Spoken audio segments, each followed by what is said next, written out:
जय हिंद एवरीवन, कैसे हो आप सभी। आई थिंक सभी ठीक ठाक हो गए ब्रदर। वीडियो का मेन टॉपिक बता देता हूँ, देन आगे बढ़ता हूँ।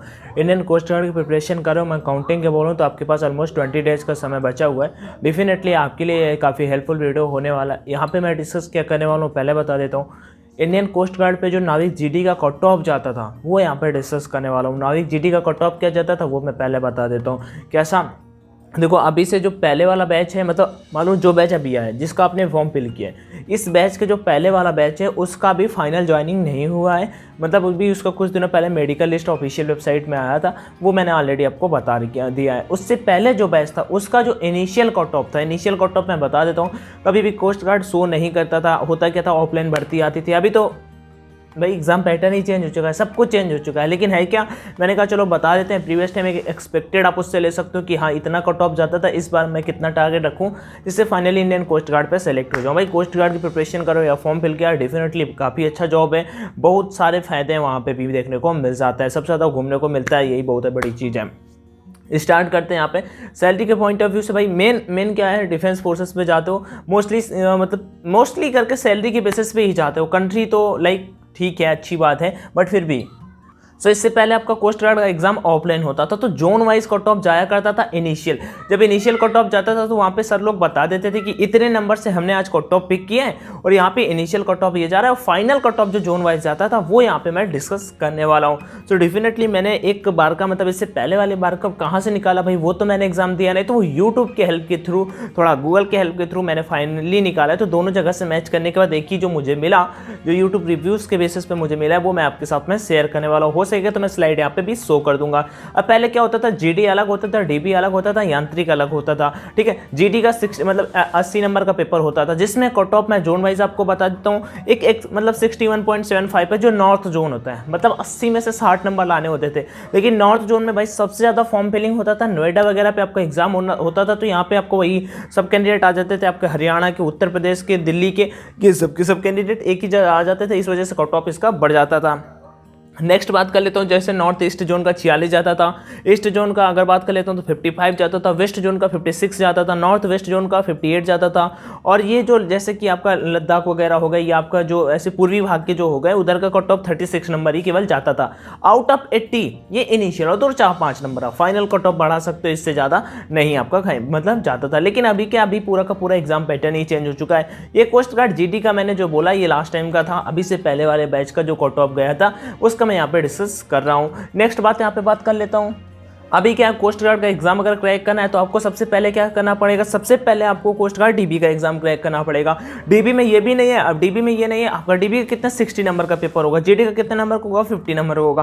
फाइनल जो सिलेक्शन मिलेगा वो 110 मार्क पे मिलेगा। बट ये नहीं होगा भाई, अब दिल्ली से आते हो, यूपी से आते हो, तो आपको ये नहीं होगा कि मेघालय वाले के या फिर किसी पूर्वी भाग के देश के, मतलब सॉरी देश नहीं, मतलब स्टेट या यूनियन टेरिटरी के नंबर कम जाता है, ऐसा कुछ नहीं होगा। ऑल इंडिया बेसिस पे आपका मेरिट बनेगा, तो आपको कोई टेंशन लेने का नीड नहीं है। डेफिनेटली आप ज़्यादा वहाँ पे जाने वाले हो, मतलब कि आपको परसेंट का लेके कट ऑफ को लेकर कोई दिक्कत का मतलब बात नहीं होगा कि भाई उसके ज़्यादा मेरे कम, कि आप कट ऑफ बेसिस पे किसी को डिसाइड नहीं करेंगे। हाँ ये जरूर चलेगा, SC ST OBC वालों का कट ऑफ अलग जाएगा। जैसे मैं बता देता हूँ, जैसे कि 50 में से केवल 20 नंबर लाने हैं आपको जनरल कैटेगरी को जीडी के लिए पास करने के लिए, क्लियर सेक्शन करने के लिए। वहीं पर अगर मैं SC वालों को बात कर लेता हूँ, SC ST वालों को, तो भाई सब 70 नंबर आपको लाने हैं। ठीक है, तो कोई दिक्कत का सीन नहीं है।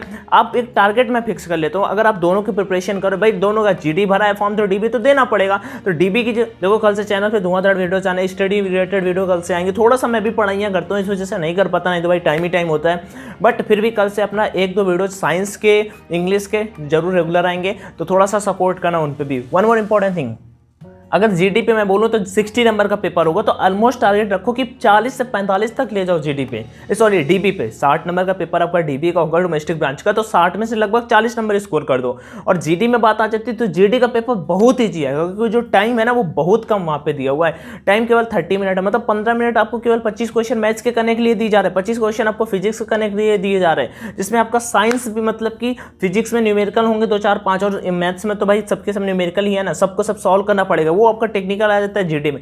लेकिन उससे पहले डीबी पे फोकस रखना, क्योंकि डीबी नहीं क्लियर कर पाए तो फिर जीडी देने का क्या फायदा। बहुत एग्जाम, बहुत डाउट्स बन जाएंगे भाई, पेपर एक ही दिन होगा। हाँ पेपर दोनों के दोनों एक ही दिन होंगे, बस आपको अपनी पढ़ाई पे थोड़ा सा फोकस रखना है और कुछ ज्यादा दिक्कत का सीन नहीं है, आप इजिली क्रैक कर जाओगे। लेकिन टारगेट कम से कम 70 टू 75, 70 टू 75 नंबर रखना 110 में, आपका फाइनल सिलेक्शन हो जाएगा। भाई इतना भी नहीं है, इतना भी ज़्यादा कट ऑफ नहीं जाता, क्योंकि उतना ज़्यादा कोस्ट गार्ड का फॉर्म फिलिंग भी नहीं हुआ। बट जितने लोगों ने फॉर्म फिल कर रखा है, थोड़ा सा अगर पढ़ाई करो और पढ़ाई करो कि 15 मार्च से 20 मार्च के बीच में आपका एग्जाम भी क्लियर है। मान लो एग्जाम क्यों क्लियर है, ऐसा इस वजह से है क्योंकि उन्होंने लिख रखा है कि मिड मार्च में हम मार्च को मतलब एग्जाम को कंडक्ट कराएंगे और स्टार्टिंग अप्रैल पे आपका फिर सेकेंड एग्जाम। तो स्टार्टिंग अप्रैल मिड मार्च, सिंपल सी लॉजिक यहाँ पे बन के आ जाता है कि आपका मिड मार्च में 15 टू 20 मार्च के बीच में आपका एग्जाम कंडक्ट कराया जाएगा। फिर आगे बढ़ते हैं एक इंपॉर्टेंट बात। अभी देखो जो पुराना कंटेंट है ना, पुराना पेपर में मैंने कट ऑफ बताया पुराने बेसिस पे थी, लेकिन 110 मार्क्स का जो पेपर होगा वैसा यहाँ पे अभी कहीं भी नहीं मिलेगा। मैंने बेसिकली एक बुक भी मंगाया था, वो पुराने पैटर्न पे है, सब कुछ वहाँ पे पुराना भी है, मतलब कि ऑफलाइन आप लोगों को उसका रिव्यू भी मैंने करके दिया था। बट एक इंपॉर्टेंट बात बता देता हूँ भाई, सब प्रैक्टिस करो, जितनी ज़्यादा प्रैक्टिस करोगे आपको बहुत ज़्यादा हेल्प मिलेगा। अभी क्या, अभी तक कोस्ट गार्ड का एग्जाम ऑफलाइन होता था, लेकिन अभी क्या होगा,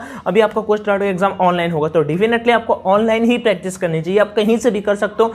एग्जाम्पल के लिए मैं बता देता हूं, आप ग्रेड अप पे जाके कर सकते हो, टेक्स्ट बुक पे जाके कर सकते हो, परीक्षा पे जाके कर सकते हो। परीक्षा को मैं रिकमेंड करता हूं। नंबर ऑफ टेस्ट अभी 15 मिल जाएंगे आपको न्यू पैटर्न पे, अभी हाल ही पे न्यू पैटर्न पे। मैंने उनको सिलेबस वगैरह लगभग जब भर्ती आई तो उसके 5-6 दिन पहले ही वो टेस्ट वहाँ पे लॉन्च किए गए थे।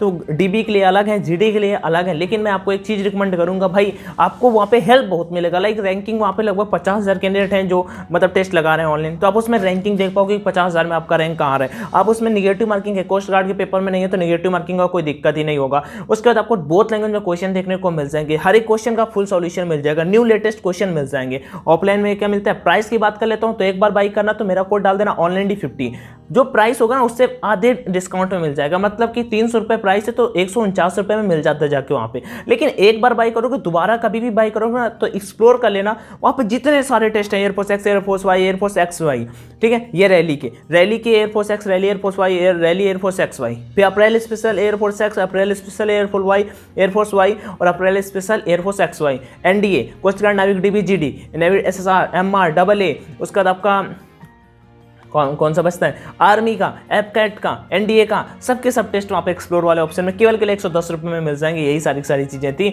अगर फिर भी कोई डाउट आता हो उसके रिगार्डिंग तो कमेंट सेक्शन में मुझसे जरूर पूछना, मैं रिप्लाई कर दूंगा। लेकिन भाई मैं बता रहा हूँ ऑनलाइन लगाना ऑफलाइन से बेटर है ऑनलाइन, और अगर उसके रिगार्डिंग कभी कोई भी दिक्कत है तो अपन है आपकी पूरी हेल्प करने के लिए। बाकी यही चीज़ें थी जो मुझे आपको रिकमेंड करनी थी, बतानी थी। फिर भी कोई दिक्कत है, कट ऑफ मैंने बता दिया 70 टू 75। अभी क्या है, ऑनलाइन प्रैक्टिस करो, देखो एक पेपर रजिस्टर से ले लो और लगाना शुरू करो, प्रैक्टिस करना, फोन को रख लो सामने, टाइमिंग का भी दिक्कत नहीं है कि भाई घड़ी लिए घूम रहे हो। ऑफलाइन में क्या है, ना आपको टाइमिंग, ना निगेटिव मार्किंग, ना आपको रैंकिंग, ये कुछ भी नहीं मिलता, जबकि प्राइस की बात भी आके सेम आ जाती है। फिर भी कोई दिक्कत है तो जरूर बताना कमेंट सेक्शन में। परीक्षा ऐप इंस्टॉल कर लो, डिफेंस सेक्शन सेलेक्ट कर लो, टेस्ट सेक्शन में चले जाओ और ऑनलाइन टेस्ट लगाओ। फिर भी कोई डाउट हो तो कमेंट सेक्शन उसी लिए होता है। बाकी thank you, do share if you like it. जय हिंद, ऑल द बेस्ट।